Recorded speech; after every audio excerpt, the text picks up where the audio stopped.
guests today are Tim Blunt, the Director of Technology and Strategic Programs for AT&T Public Sector, and Lance Spencer, a Client Executive Vice President, also for AT&T Public Sector. Tim, Lance, welcome to the program. Thank you, Jason. One of the big things that the Air Force has wanted from this risk reduction pilot is not just the consolidation, the better network, but also the security that comes with it. Is that another area of progress you all have seen a big jump in? Yeah, it's been an amazing area of progress. And again, it goes back to trust and demonstrating why we deserve that trust. We spent an extensive amount of time going through our AT&T cybersecurity policies and framework with the Air Force to show them how we do what we do and why we do it, so that they felt comfortable with that. And we still went through a risk assessment process with the Air Force, using that as a foundational piece, taking that forward, so that the Air Force can make good risk-based decisions about what we're bringing and what it meant to their interests and what the Air Force needed as far as protections and assurances. Security is built in. It's not a bolt-on thing for how we deliver. So it's fundamental that cybersecurity is part of what we deliver. You know, we talk about technology and architectures a lot, and the pros and cons of individual lines of effort versus a singular enterprise IT as a service approach. One of the fundamental things that we talked about from the beginning, and this really applies to cybersecurity, is seams are where the bad guys get in.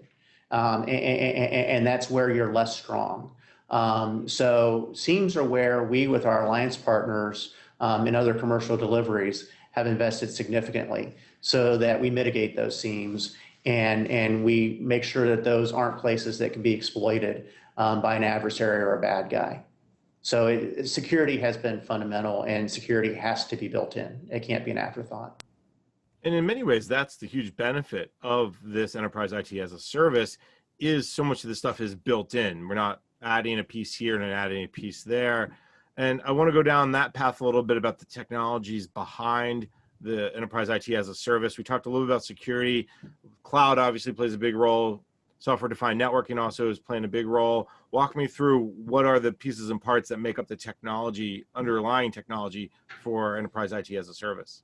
The first thing is that the underlying technology is built off of the world-class vendor and alliance partners we've got. You know, a lot of the advances that you see throughout government in technology is typically something that was invented by somebody like AT&T. You know, we still have our AT&T labs as a premier institution, coming up with the what's next and what could be as far as technology.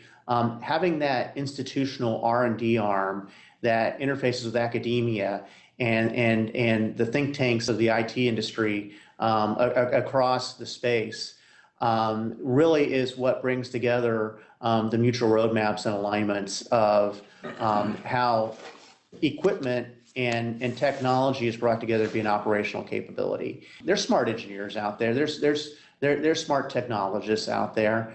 But the key is to how you operationalize and enable that technology to provide capability and do it at scale and do it at the enterprise level so that you can operate at the edge with the things you need in a highly resilient, agile manner so that you can pick the pieces of that technology to use for what your specific needs and mission accomplishments are.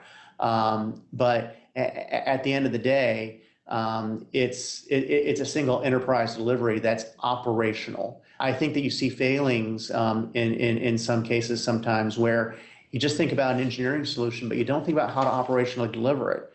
And there are solutions that work well in a small space. They don't work well at scale globally where the Air Force needs to operate. Technology is very important, not only in its operational aspects, but its scalability to deliver the needs across the force. Yeah, and the good thing about the technologies, EIT as a service, ITaaS, is we're really looking to integrate multiple technologies and ways of doing business, right? So even for the NAS experiment itself, we're putting in a wired network, which is AT&T AVPN, MPLS network. almost all software defined. And putting in the customization for the cybersecurity wrapper around it, right? It's already secure, but because it is DoD and Air Force, we have to maybe do a little more customization to build some more security stacks to make sure that it meets the DoD expectations. So that's the wired piece. So, and also put in the wireless network. We talked about 5G and some of the cellular things that's been installed at the NAS bases as well as our other ITAS bases. And looking at Wi-Fi and locations where Wi-Fi is needed over cellular, LTE, or 5G. The magic is making all three of those work together and for the best optimization for the user when they need it. Right. So an airman can be mobilized if they need to be on the wired network, they're on the wired network. If they move around and need to go over to the flight line, it should pick up and is either on 5G cellular network or it picks up on Wi-Fi. So as we build these services and really make it so that the technologies that exist that we're installing make it so it's very easy to mobilize the airmen, I think that's a huge success. And we also have to work with the other providers that are doing cloud and compute as well as end user services and provide a connectivity and integrate how you connect to a on-prem or cloud hosted services. Provide connectivity for how do the end user device, how do we manage it through the network to make sure all the security things are captured properly for the Air Force.